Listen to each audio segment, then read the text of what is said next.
Okay, let's go to New South Wales Premier Gladys Berejiklian now and that live press conference.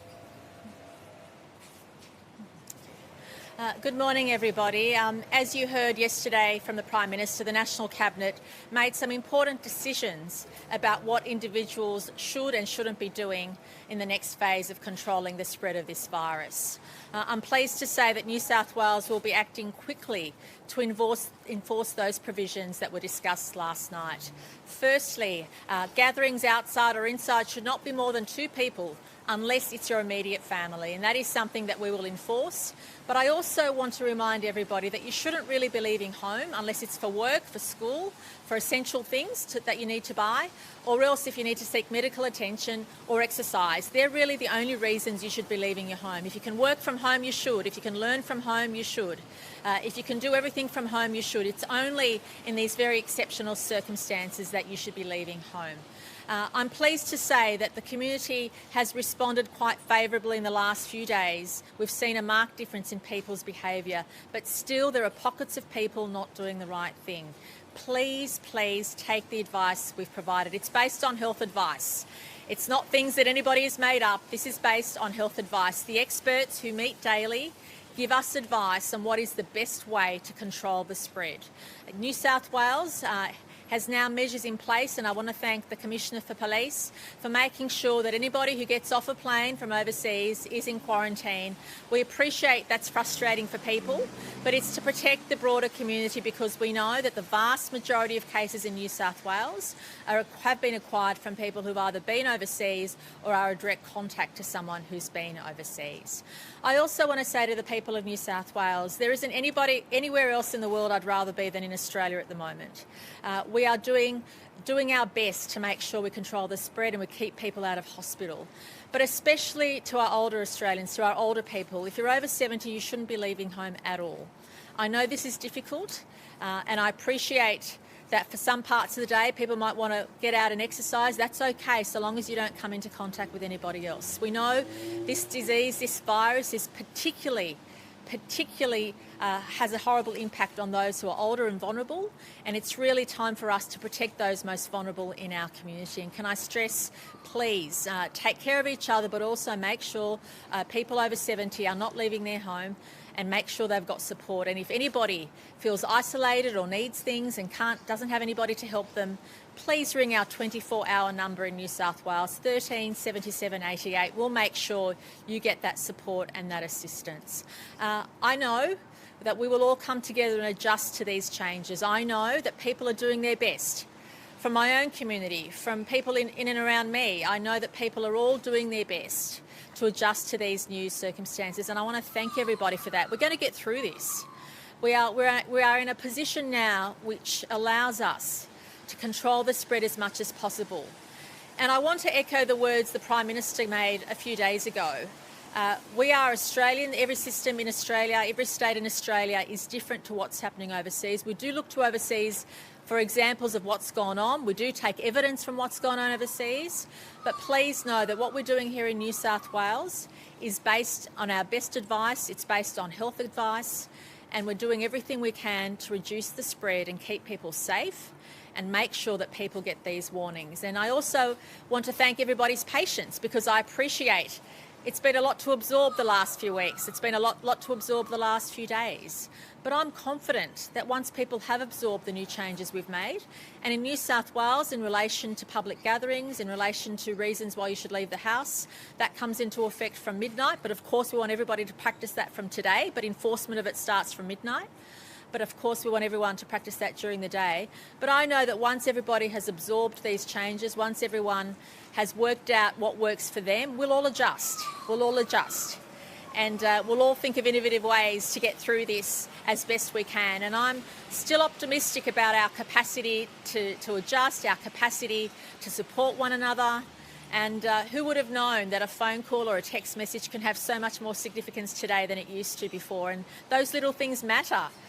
Those little touches matter, and I know that once we bed down what we've announced in the last few days, that the community will feel a bit better about moving forward, a bit better about what the future looks like over the next few months.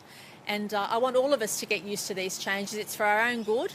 And especially can I give a message to people in their 20s and 30s. You are not immune from this, and even if you are, you risk spreading it to people you love or spreading it to people in the community who are vulnerable and will lose their life because of this.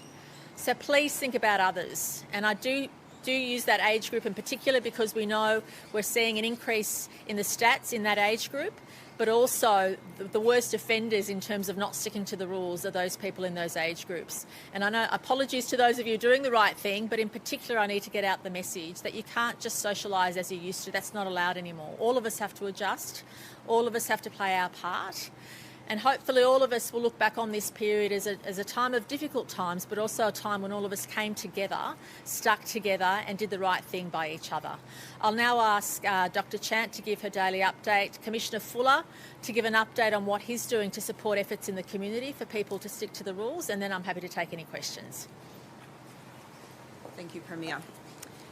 So I'm reporting that we've had 127 cases reported since 8 p.m. on the 27th of March. In comparison, we had on Sunday announced 174 cases, on Saturday 212. So whilst it is pleasing we've seen a stabilisation in case numbers, it's important to know that they can vary and jump around day to day based on testing numbers.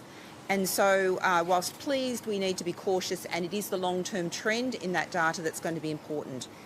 In terms of the proportion, we've got 1,185 overseas acquired, 376 which are locally acquired as a contact of a confirmed case or part of a known cluster.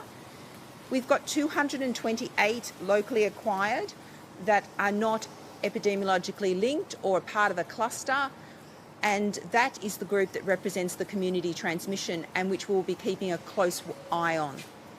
And we've got 129 cases under investigation. We currently have had 8 deaths, and we have 26 cases in our intensive care units, and of those 26, 13 have required ventilators. Thank you, Premier. Thanks, Premier. Thanks, Dr Chant. Yesterday at Sydney International Airport, we received 1,400 passengers returning from overseas, and they were processed by Australian Border Force, and everyone was seen by a New South Wales health professional. Of that group, 40 remain in a deeper isolation through concerns in relation to possibly having the virus. No one is critically ill. They have all been transported safely with the assistance of Australian Federal Police and the Australian Defence Force into hotels across Sydney and remain safe but secure for the next 13 days.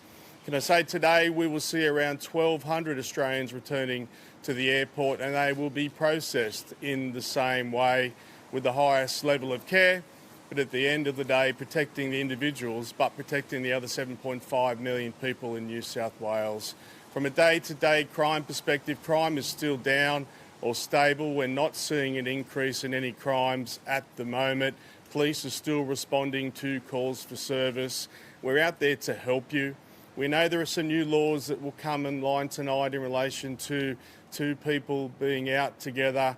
That's sensible. We don't want to have to enforce these laws. We want to work with you. So we would just ask the public to read up on the new laws and be sure the police will be out there.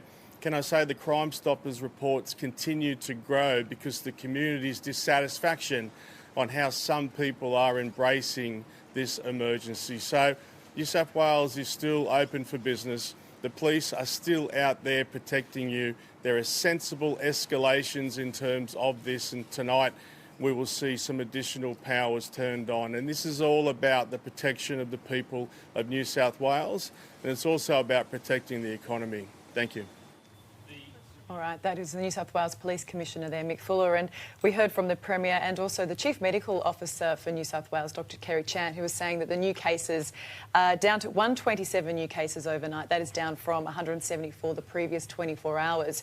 But so we're seeing this stabilisation of new cases, but it goes to that point that you raised, Carl, and she said there that the numbers can jump around based on the number of tests that are done. So you raised the point that Well, so if you're doing, say, for example, you might be doing 10,000 tests on a weekday because you've got the resources to cope, and then the figures come out, say, 200 new cases. On the weekend, maybe the number of tests halve. I don't know. I mean, there's statistics that we're not aware of. They're not telling us how many tests are done because they don't want to, for whatever reason at this point. But if the tests are lower, the numbers are obviously going to be lower, but comparatively, I'd like to know how does it compare per capita? Could the numbers be going up based on a reduced number of tests? I don't know the answer to that. So they're little things that I'd like to know. The other thing is, on Friday we saw a police officer spat at. We've seen that a number of times now. We've seen people complaining bitterly about being in hotels, complaining about the police presence in hotels because they're being quarantined. Please stop it. Our police are doing an incredible job on the front line. Do you think they want to be there in a hotel with you? They don't, but they have to be because they want to keep the rest of the public safe. So please go easy on our frontline people. It's really important at this time, and just try and get through the next couple of weeks of quarantine as best you can, but just stay away from going mad at our police officers. They're just doing their job.